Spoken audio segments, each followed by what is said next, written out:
until after class tomorrow. We'll start with one of them. We might do one, maybe we'll do two.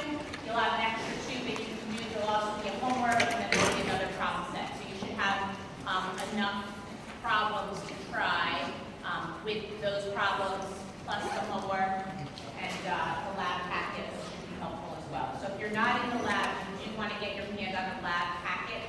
The lab packet extras will be on the table in my outer office. So again, if you're not in the lab, you want a lab packet. Okay? NMR from the lab. Okay. So the average on the median, which is not the same as the average right now, the median is 64. We scale to standard deviation from the median, never going below 50%. So this is the median grade right now, so this will be scaled to a B. It's not scaled, your exam grades are not scaled, it just means if you got a 64, you have a B. You got an 82 on the exam, you have an A, so if you're somewhere between a 64 and an 82, you're somewhere in the B range, right? If you got a 50, you have between a 50 and a 64, you got a C on the exam, okay? So lots of people who do even make the 50% mark. Because I can tell you that the total points right now that are online, which you need to total, your percentage online means absolutely nothing. Got it? Your percentage online means nothing. I never look at it. I don't do anything with it. You can look at it all you want, but it's meaningless, so don't do it. Okay? You scale to total number of points right now. You have reached 65 points, you've reached the C, 81 is a B, and 104 is the A. Okay? This is definitely a skewed median and average at this point. With these cutoffs, about a third of the class is currently not passing. And if that's what it has to be, that's what it will be. If I take a hit on my evaluations or whatever, that's what it will be. And it has to be, because this is a prereq for Orgo 2, and truthfully a prereq for Biochem. If you're in this class, most often, more than not, many of you are going on to do Orgo 2 and Biochem. And I can't let you out of the class if you can't do the base organic chemistry, because all of this is the foundation for those classes, okay? So you have to kind of get your butt here. Again, some of you I think are holding extra jobs, which you shouldn't be. Some of you aren't doing enough work, which you should be doing more, right? I realize it's the summer, I know we all want to be in the pool and hanging out in the backyard grilling burgers and all of that, right? It's only 4 more weeks that you have to put your nose to the grindstone, right? So that you can get through, all right? So this is where you are. If I were to grade you today, this would be your grade. If you haven't reached 65, you can come in and tell me your whole life story. I'll listen because I'll be interested. I totally will. Because I'm always interested in people's life stories. But it will not change your grade. Okay? I grade by total points. If I graded by, humanity points, the grade distribution would be totally different, and certainly more of you would pass. But this isn't a humanities class, right? This is a chemistry class, and you have to show knowledge on the exams, okay? Yeah. I'm not do you do plus minuses? I only do pluses, I never do minuses. The only time you really get a minus is if you're passing by the skin of your teeth. Sometimes if you're somewhere in between like 2 cutoffs and you're like the sole rider, I might give you a minus on the next cutoff. But there's very few minuses that come out of my computer. Most of them are pluses or solid grades. Yes? What was the test out of? The test was out of 100 points, right? All the tests are out of 100 points per the syllabus. Is that right? I think I went and looked at the syllabus. Okay. Before I put that on the test, I went and checked, because sometimes they're out of 150. So that's why I'm saying, please tell me for the love of God that it says 100. Thank you. All right, that makes me feel better. So 104 is total points, right? Those are total points. So there's 6 homeworks online currently and an exam, right? That's what's online currently. So you could accrue up to 130 points if you got a perfect score on everything. Okay? Are there any questions? Okay, so you need to buckle down, right? So you've got to figure out how to get blood from a rock, I guess, which is hard to do. But, that expression, like squeeze out every little piece you can. All right, that's what we're at now. So come on in and chat if you want to chat. But again, we're we're going to stick to learning. I'm interested in you learning. I'm not interested in point grubbing the whole 9 yards. It's not going to help us. You really got to learn the material. All right? All right, so you have the handout. Okay? So we're going to start today with this handout. So from the start, I told you when we started introducing spectroscopy, right? I told you that NMR spectroscopy is what we use to put back together the structure of a molecule. Okay, so we're going to use an NMR spectrum, which I'm going to teach you some theory, enough for you to understand the application, the applied side. We're going to try to stick to the applied side as much as possible and teach you how to use the data that you can pull from an NMR spectrum to come back and give the exact constitutional isomer that gives rise to the NMR spectrum you're seeing. Okay? So, to start with, there's only certain nuclei that can be observed in NMR, and it has to have an odd mass number, an odd atomic number, or both. Which means we can observe proton. Proton NMR spectroscopy is usually what we stick to the most in terms of in the lecture environment. Okay? So the other nuclei that is utilized in organic chemistry often is C13. So these are two nuclei that are probed in two different types of spectra that we can acquire for organic molecules. Protons are abundant though, right? So they have, it's huge natural abundance, 99+%, right? They're all over the molecule. They're very easy to acquire quickly, a good NMR spectrum for protons and molecules. C13 is a little bit harder. The C13 is only one of the naturally occurring, direct here if you need more, one of the naturally occurring isotopes for carbon. So there's C12, C13, C12 and C13. You're getting them for everybody. You're so nice. I saw you counting. You're so sweet. Okay. So there's C12 and C13. C12 is more abundance, 98% roughly. C13 is roughly about 12%. So if you were to acquire a C13 spectrum for a molecule, just a regular old molecule, you're not getting a lot of signal, right? Because only 12% of the carbons in those molecules roughly contain C13. Sometimes we can enrich our molecules. We can synthesize them with C13 in them, but that is very expensive. As a matter of fact, we use NMR spectroscopy as one of the techniques that you can use to solve for protein structure.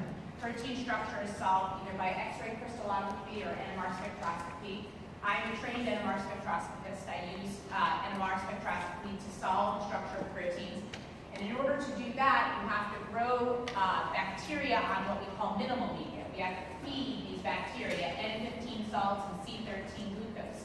And so any one sample that I can make to run NMR on costs about $2,000 to $3,000, which is a lot of money. So this is not an easy task, and certainly you need to be very thoughtful about it. But in this environment, we're really only going to talk about 1D. In NMR land now, we're up to 4D experiments, but we're going to talk about one-dimensional spectroscopy of mostly protons, and we will touch upon C13 at the very end. Okay? These nuclei, these special nuclei that have these odd atomic numbers or odd mass numbers, are like mini magnets. And magnets behave a certain way when they are put into an external field. So what you actually do is you take your sample, your molecule, you put it in a tube, and the tube goes into what's called the bore of a magnet. So there's a superconducting magnet with a hole right in the center, and the tube is inserted right through that central bore in the magnet, and is now applied, right, has an applied, very large external magnetic field. This field is, like I said, superconducting, and it's amazingly, amazingly strong. Okay, we're up to 6, 8, 10 Tesla. It's crazy strong. One of my all-time, well, maybe you're not old enough yet, but you have snippets of memories, like you keep certain things in your head from times in your life. Well, I'm getting older, so my snippets are sort of coming forward with me. But I know I will never, ever forget this snippet of memory, which happened when I was 20, probably about most of your age, so like 23 or 24. I was in graduate school. The chair of my department was crazy. When I say to you crazy, I'm telling you crazy. Okay, so that's the premise of the story. We're getting this huge NMR, large NMR machine put into our department. I was one of the only ones who knew a lot about NMR, and he's like, Bonnie, you're going to follow around people that are installing this machine. This is your job. I'm like, but I have to do research. It doesn't matter. This is your job. Fine. Let me tell you, people set up the magnetic fields, they are quacks. They come from England, and I don't know where they find them, but they are just weird. And so to be in the basement with this weird guy for like hours on end is very creepy, because these are all in the basement. So he says to me one day, okay, you know, the magnetic field is going, you need to put up the 5-Gauss line, the 10-Gauss line, 15-Gauss line. In essence, if you have a pacemaker, you can't cross certain lines because the magnetic field is so strong. And if I stand like within the 5, you know, my earrings go, you know, they like try and go up the board magnet. Okay, so I put up all these things, you know, don't come in here if you have a pacemaker, the whole 9 yards. And I was never told I had to sleep there. Let's just be clear. I was never told I had to sleep there. I had an apartment. I was paying rent to an apartment. I left. I went home to my apartment. I came back the next morning, and on the 10-Gauss line note that I had left up, you know, you have to put them everywhere, is this scribble scrawl that says, I'm really sorry, I was just curious. What the hell does that mean, right? So I go inside, and I'm like looking around, I can't figure it out. The weird guy comes in from Europe, and he's looking around, and lo and behold, there are nuts, you know, like screws and nuts, bolts. There are nuts up the bore of the magnet. Some carpenter guy had come in, and he had nuts in his pocket, and he walked in, and they flew out of his pocket and up the central bore of the magnet. Now I have to go tell the crazy guy, right? I'm like, Dr. Mann, I'm really sorry, this is what happened. It cost $10,000 to quench the magnet and bring it back up. And he's like, what do you mean? You weren't sleeping there? Yeah, no, I wasn't sleeping there. He's like, you're going to bring in a sleeping bag and you're going to sleep there. So I did it for one night, and then all of my graduate students were like, you are crazy, Bonnie, you are crazy. Go talk to the dean about this. So I went to talk to the dean, and lo and behold, I didn't have to sleep there anymore. But suffice it to say, that was very impressive. And he was so crazy, he tracked down the exact worker who did it, and the guy was like a deer in headlights, you know, it was like, you have nuts in your pocket, you know what I mean? And like, he was just nuts about it. Anyway, my point is, they are very, very strong magnetic fields. And literally, when you are in the room, if you wear jewelry, you can feel the pull, right? And if you have like certain parts of your joints, right, that you have screws and bolts in them, literally, people feel the pull. It's crazy, right? It sounds crazy, it sounds dangerous, but it's not. You know, unless of course you get stuck to the magnet. But I've never seen that. Just so I've never seen it, but I mean, I'm serious. People, there was one guy in my lab who couldn't go put his sample in the magnet, so he used to always be like, you know, whomever's close, come put my sample in the magnet, because he had all these screws in his knee from a motorcycle accident. Anyway, we've gone so far off topic. It's a Monday. Try to regroup here. My point is, in all of this, that the sample goes in this large magnetic field. So the question is, what happens when the sample, right, what's happening on the atomic level when the sample is in the magnetic field? These mini magnets, these protons that are abundant all over the molecule, we call them mini magnets, okay? They have two choices when they're put into an external field. I don't know if you've done physics experiments like this, but this is a typical, can be a typical physics experiment, when you take these magnets and you put them into an applied field. But these are your two choices. Some of these nuclei will align with the field, and some of them align against the field. So we call this with the field. It'll always be the lower energy state. It's much easier for a magnet to align itself in its north-south designation in tune with the externally applied field than it is for it to flip its designation with respect to the field. So it'll always be lower in energy to stay in tune with the field and higher in energy to go against the field. Now with that concept in mind, okay, you can imagine that there are going to be more nuclei that align with the field than against the field, okay? Now this is not necessarily showing the true, what we call Boltzmann distribution, Boltzmann distribution is based on temperature and energy difference. It would tell you what the population difference is between these two states. We're not going to do that because we're not in a spectroscopy class. So my point is there are many more that are aligned with the field than against the field. So this diagram isn't taking into account Boltzmann's distribution, but it will take into account what I'm trying to tell you about NMR. I have two nuclei sets, some with the field and some against the field. What happens is I apply light. This is what this H nu is, right? This is light. This is electromagnetic radiation within a certain range. That range matches exactly. Remember that quantized principle from Gen Chem, right? We said that you have discrete energy levels, right? It's the same type, same concept.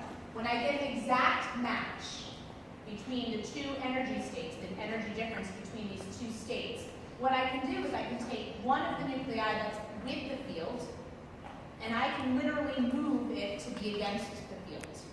I can spin flip it. That's what we call a spin flip. Okay? And every time I utilize some of this light, the detector, right, will detect that.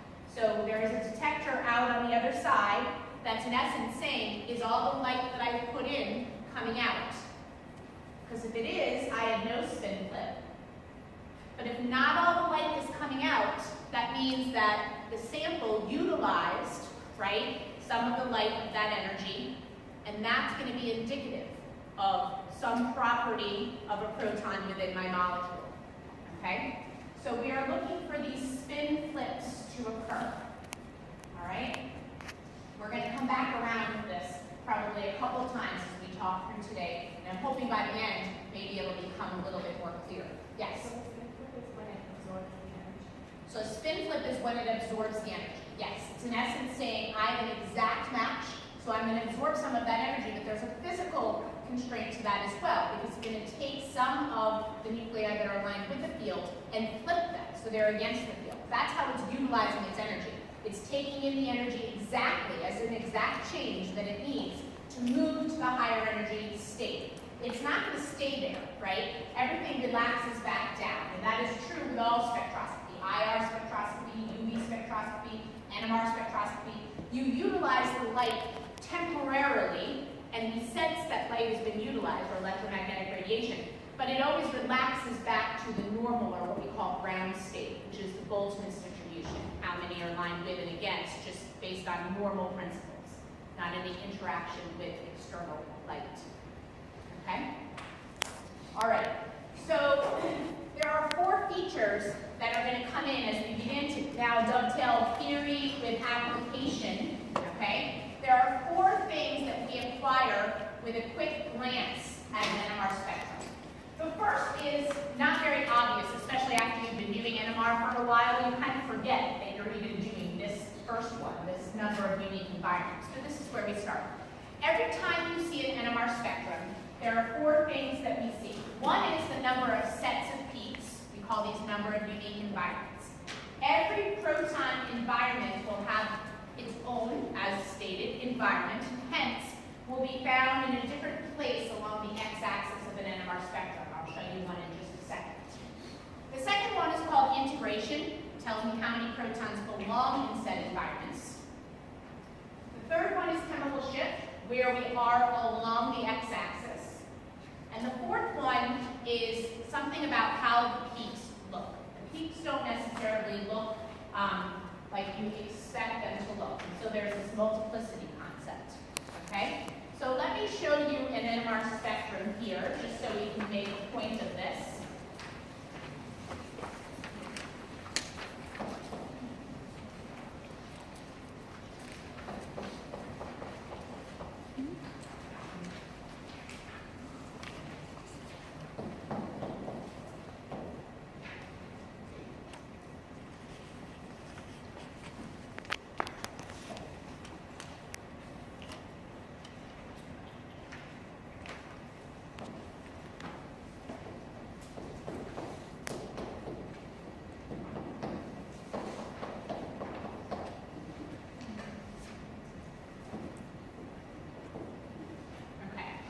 So we're going to show NMR spectrum for 1-chloroethane, okay? Just to sort of give you a sense. So 1-chloroethane has what I call 2 unique environments. Things that limit the number of unique environments are things like symmetry. There's no symmetry, no plane of symmetry within this molecule. And if you think in the local environment, these HBs are closer to the Cl than these HAs, right? These HAs are further from the Cl, and these HBs are closer to the Cl. So they have a little bit of environmental influence, right, based on this Cl, which is an electronegative atom, and this is in essence a big thing that's going to shift where we find it along the NMR axis, okay? We'll be talking more about this. Both of these, in essence, on this molecule are the same, right? Because this molecule is free rotation, right? All carbon-carbon single bonds have free rotation. So if you time average all of the environments by looking at the Newman projections, right, you would find that each of these have, in essence, the same environment overall. They're both equally influenced by this Cl over here and this CH3 over here. And that's the same for these HAs as well, okay? The time we get away from this, and you'll see it's coming up, is when we have distereotopic or enantiotopic groups. We're going to be talking about this.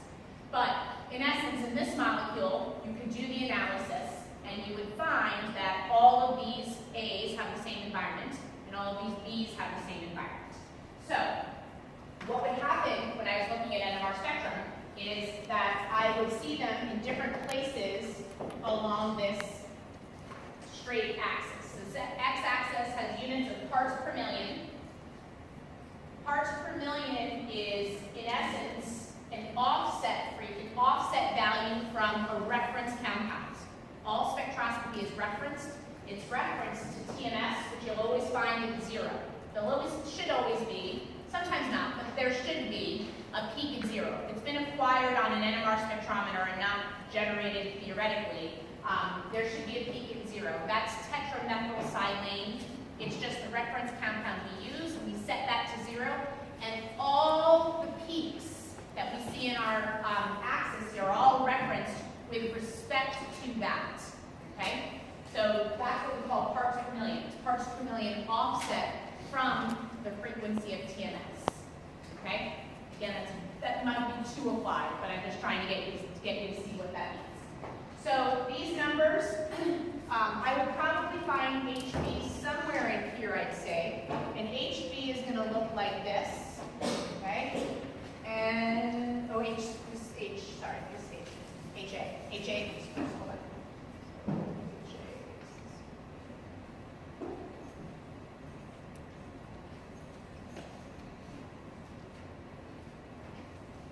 Okay, I might be being too dramatic, maybe not dramatic enough, I don't know, sometimes I have a hard time with this little drama bit.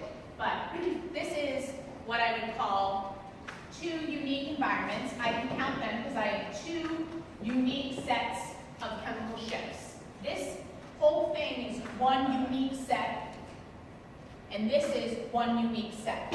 I have 2 unique sets, and that matches the fact that I have 2 unique environments for my protons. So if I know how many unique environments my molecule has, how many unique proton environments, I expect for every unique environment there to be a unique set of peaks. Okay? So that's where, when we're looking at number of unique environments, the number of unique environments results in how many sets of peaks I have. I have 2 sets of peaks because I have 2 unique environments, which I labeled A and B. Okay? Integration is the area under the curve. Okay? What you usually see are integration lines that run across that are something like this. It's this integration line that runs.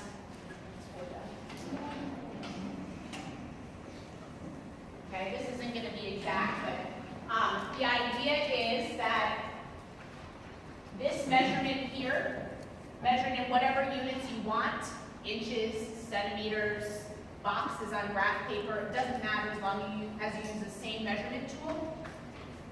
So this height that the integration lines go over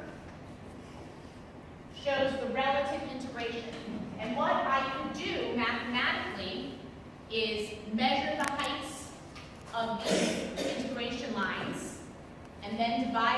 smallest number and it'll give me a relative integration.